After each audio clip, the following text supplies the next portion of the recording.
Otro tipo de operación son las operaciones que se llaman, ya no es punto a punto, sino que por vecindades.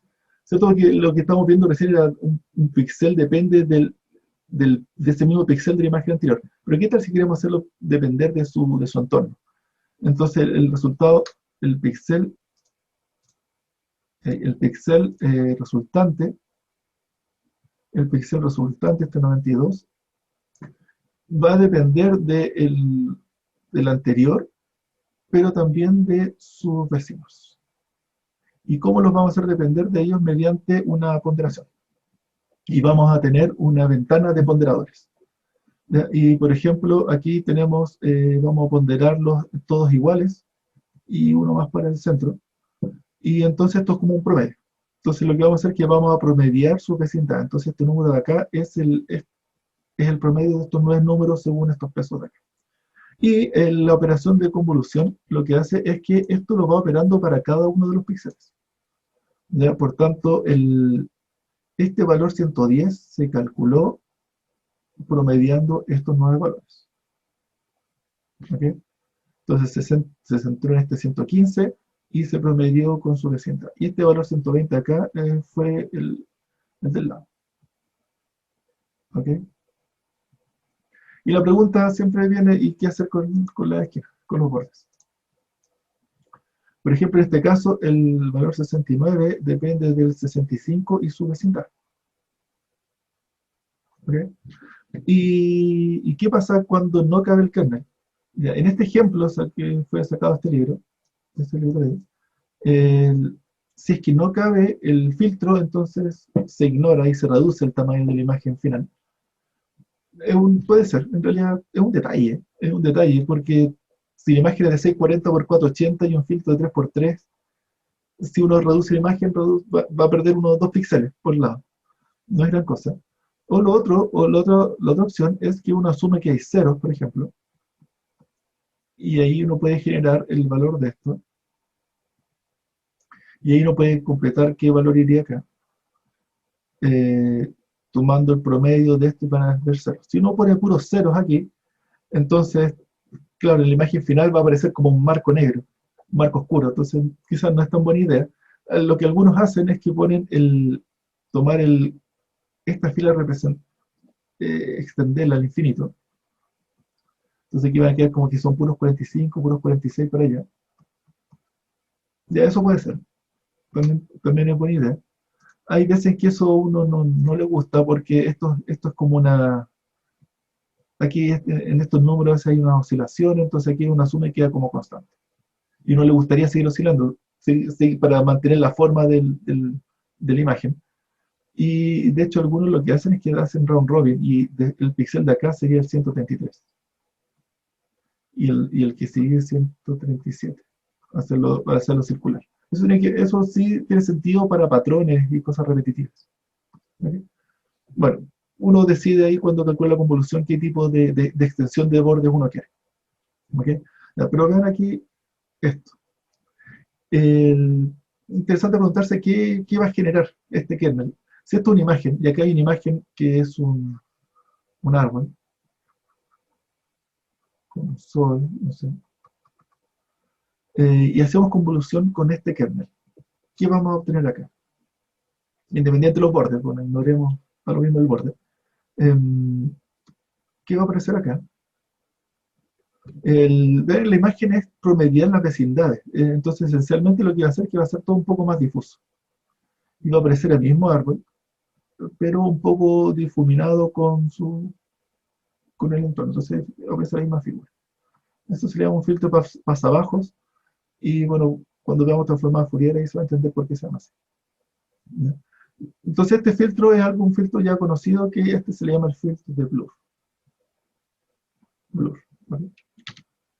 Bueno, la convolución, entendiendo la convolución, ven como que es un promedio ponderado. Y esto se puede generalizar en realidad a una imagen. Vean cómo es como un operador de dos imágenes. Esta es la imagen original y esto de aquí es la imagen que es el kernel. Aquí en el ejemplo dibujamos esto como que es una imagen más chiquitita, pero en realidad esto puede ser hasta otra imagen. Ahora, la forma de interpretarlo es que no es una imagen, sino que es una máscara de ponderadores. ¿Ya? Pero esa máscara podría ser grande. Y entonces, ¿cómo aquí se hace convolución de una imagen con otra imagen? En realidad con un kernel. ¿Ya? Y esa convolución, aquí hay algo que es sutil y que tiene que ver con la definición matemática, es que ese signo menos de. ¿Okay? La convolución lo que hace, bueno, vamos a ver después ese signo menos. La convolución lo que hace es que aquí, esta es la imagen 2, este es el kernel. Y el kernel es la máscara de ponderación. Dice la forma en cómo voy a eh, promediar cada píxel con su vecindad. Entonces, esta función, que es el kernel, dice que si es así, dice cada píxel se va a promediar con su vecindad de este tamaño. Y ese va a ser el resultado, y ese va a ser el nuevo resultado. Entonces aquí tenemos esta función, una función que es así, y dice se va a promediar según esto, entonces para cada punto se toma esa ventana y se va promediando, y se va calculando el promedio. Notar entonces cómo en realidad esto es un proceso más bien lento, porque para cada píxel o para cada resultado tiene que calcular una integral. Esta integral va de menos infinito a infinito porque eventualmente la máscara de ponderación puede ser muy grande. ¿Okay? Ya, pero esto es un D. En 2D se extiende la definición a esto, a una doble integral. Y ahora sí, esta es la imagen. Esta F es la imagen. Y esta es el kernel. Y ven aquí este signo menos. ¿Ya? El que cuando se hace discreto, que en realidad el que vamos a usar en las imágenes se convierte en esto, a la imagen, el pixel y coma J se pondera por la imagen, pero con movido en signo negativo. Eso en la práctica lo que significa es que si vamos a la definición de acá, cuando ponemos para el número 92,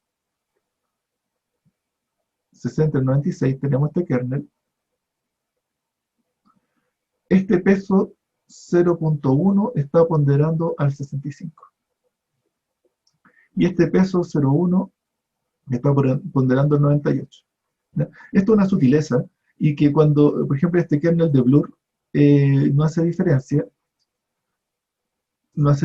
porque el kernel es simétrico, entonces podríamos asumir como que eso se recorre igual. Pero en realidad la definición matemática no es así, y para algunos kernels es relevante. Los kernels que no son simétricos, estos que se recorre así, se recorre en esa dirección. ¿Ok? ¿Ok? Y así es como va ponderando. Y el de la esquina acá pondera al de la otra esquina. ¿Ya? El que pondera, el nombre para el que pondera en el mismo sentido se llama una correlación, se llamaría la función, no convolución. Ahora, la razón de por qué uno quiere que sea reflejado, la única razón que he visto que hay una razón matemática para que las matemáticas salgan bonitas, y es que cuando uno pondera polinomios, entonces si uno tiene, no sé, 3x cuadrado más 2x más 5, y uno hace multiplicación de polinomios, más, no sé, un x cuadrado más 2x más 4, y uno hace la multiplicación. Recuerden cómo se multiplican los polinomios, ¿cierto? Aquí va a aparecer un 3x a la cuarta, más un 3 por 2, 6x cuadrado, y también va a haber otro x cuadrado que va a ser o sea, perdón, el cubo, 6x cubo, y aquí va a aparecer un 3x cubo, por tanto aquí sale un 9x cubo, más, bueno, etcétera, no lo voy a desarrollar, bla, bla, bla. Ya, estos coeficientes, 3, 9 y el coeficiente que le toca al x cuadrado y al x y el libre, el x a la 0, esta serie de coeficientes eh, salen de una convolución cuando está invertido. Si es que no está invertido, no aparecen esos coeficientes. Entonces hay un tema para que la matemática después funcione bien en las demostraciones que vienen después, es que con esta inversión todo cuadra. ¿Ok? Es la función que tiene las propiedades bonitas. Bien, bien. Entonces, ya, esta es la convolución. Noten lo lento que es. Para cada píxel y coma j, es decir, para cada uno de los 500.000 píxeles, tenemos que operar, hacer un doble ciclo sobre el kernel. ¿Ya? Por tanto, si volvemos al ejemplo de acá, para cada uno de los píxeles de esta imagen, tenemos que recorrer este kernel. ¿Ya? Y por tanto, si es que el kernel es grande, se hace bastante lento, ¿cierto? Si es que este kernel es de 10 por 10, serían 100 operaciones por píxel. ¿Ok? Lento, lento. Bueno, vamos a ver una forma de hacerlo más rápido después. Bien. La convolución tiene ciertas propiedades, eh, conmutatividad, asociatividad, y esto sale de porque es una multiplicación, ¿cierto? La propiedad interesante es esta, la asociatividad. Dice, si es que tengo una imagen, convolución con un kernel, eso me da una imagen. Y ese le hago convolución con otro kernel, es lo mismo que hacer convoluciones entre los kernels. Y luego a la imagen original le hago convolución con un único filtro, que es el filtro de los kernels combinados. Ya, eso lo vamos a usar. ¿Okay? Ya, y las otras propiedades de distribución y linealidad son naturales. ¿Ya? Esta asociatividad es muy interesante. Bien, ya les comenté el kernel que es el kernel de Blur. Y este kernel, vean que es el mismo kernel de Blur, pero le da un poco más de peso al del centro. Y este que está, vean como es como una distancia del centro, este aquí está más lejos, tiene un peso menor. Entonces se va alejando en la medida que se aleja del centro. ¿Okay? Ya. La idea de por qué uno quiere hacer esto es que este hace demasiado borroso las formas. En cambio este hace borroso, pero no tanto. De hecho, este kernel a veces se le llama que es para hacer smooth, que es suavizado, que es distinto a hacer blur que a hacer borroso. ¿Okay? Y de hecho este kernel tiene un nombre, se llama el kernel gaussiano. ¿Ya? Cuando queremos hacer blur o smooth, usualmente uno quiere kernels que sean normalizados, simétricos, ¿cierto? Si no son normalizados y su suma es mayor que uno hace convolución con eso y la imagen queda más brillante, si es que suma más que uno. Entonces uno quiere mantener la cantidad de luminosidad de la imagen, entonces quiere que sea con suma 1, simétrico, decreciente y con todas las celdas, que sea circular. En realidad llegamos a que el kernel más usado es el kernel gaussiano, tiene unas propiedades bonitas. En un D, pero en realidad vamos a usar el 2D, que es este. ¿Ok? Y vamos a usar entonces los filtros, los pesos del filtro van a van a ser generados por esta función. Es decir, va a tener cuando promediemos, vamos a darle más peso al centro y luego vamos a bajarle el peso en función de su distancia al centro. Y la función que vamos a usar en realidad es esta, donde tiene la misma varianza, el mismo sigma para ambos lados. ¿Ya? Eso es lo más común. ¿Ya? ¿Ya? Bueno, eso es lo que vamos a usar. Aquí hay una aplicación simple, sacada del libro de González Sangut. Tengo una imagen, hacemos un filtro promedio y luego umbralizamos. Y lo que quede son las zonas interesantes de esta imagen, las zonas donde hay algo más visible. Es una forma fácil de verlo. Vean cómo acá hay muchos puntitos blancos, pero al ser un kernel de promedio, se van difuminando, se promedian con el fondo y entonces quedan muy oscuras. Y las zonas que son un poco más grandes, al promediarlas con el fondo, o sea, hay hartos píxeles más blancos con los que se va a promediar. Entonces, vea que era un valor grande que va a sobrevivir al valor umbral y por tanto va a quedar blanco. Es una técnica típica que uno hace aquí de usar promedios y umbrales. Thresholds. ¿Okay? Bueno. Hay otros filtros que ya no son, esa idea de la convolución uno la puede generalizar un poco y en vez de hacer filtros promedio uno puede hacer otros tipos de filtros. Entonces uno tiene una ventana de 3x3 y en vez de calcular el promedio de esos 9 píxeles uno puede calcular la mediana, es decir, ordenarlos de menor a mayor y quedarnos con el de la mitad, con el quinto valor.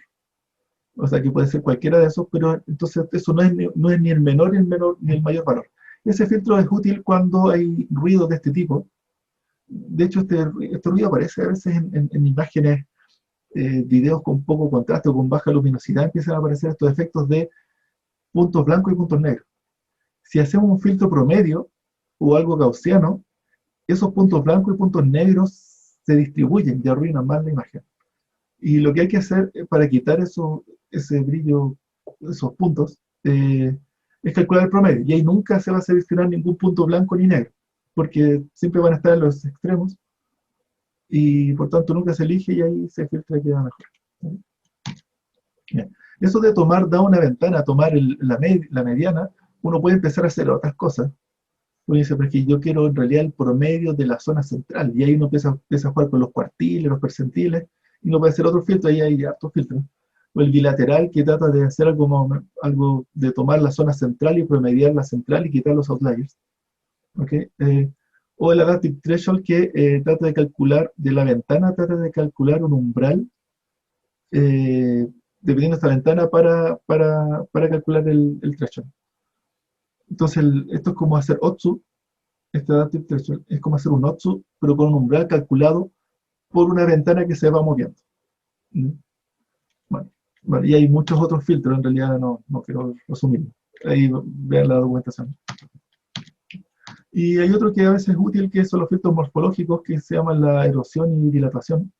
La idea aquí es que si uno tiene una imagen y uno le calcula la erosión, uno requiere lo que se llama un elemento estructurante o estructural, que esencialmente es la ventana.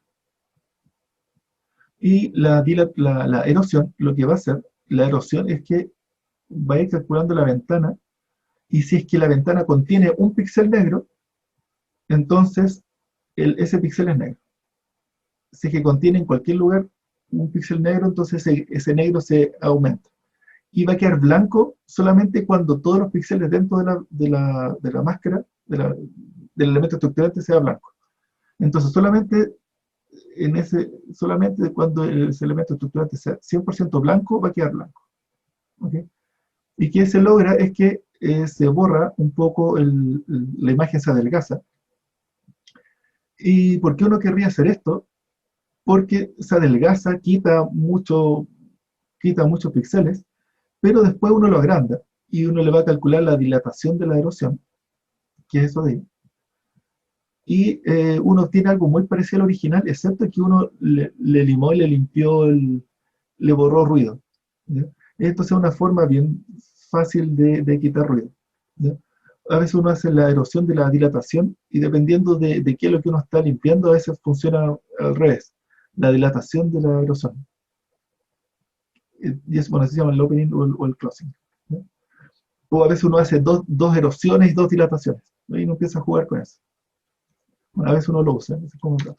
¿Ya? Bueno, eso sería la parte de los filtros y convoluciones. Y aquí les dejo libros y algunas documentaciones para que se vayan documentando o estudiando estos temas. Y me gustaría dejar propuesto qué sucede si es que hacemos convolución con este filtro. Ya vimos que los filtros hacen las imágenes borrosas, pero eso es el kernel gaussiano. Pero vean este filtro. ¿Qué va a suceder si es que hacemos convolución con esto? ¿Ya? Pregunta, ¿en qué momento se maximiza o se minimiza? ¿Qué forma va a tener la imagen? Si es que hacemos una imagen como el arbolito, convolución con este kernel, ¿qué aparece?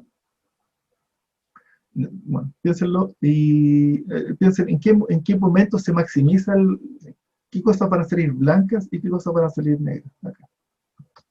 Bueno, ya eso lo vemos en el siguiente video. Ya, gracias.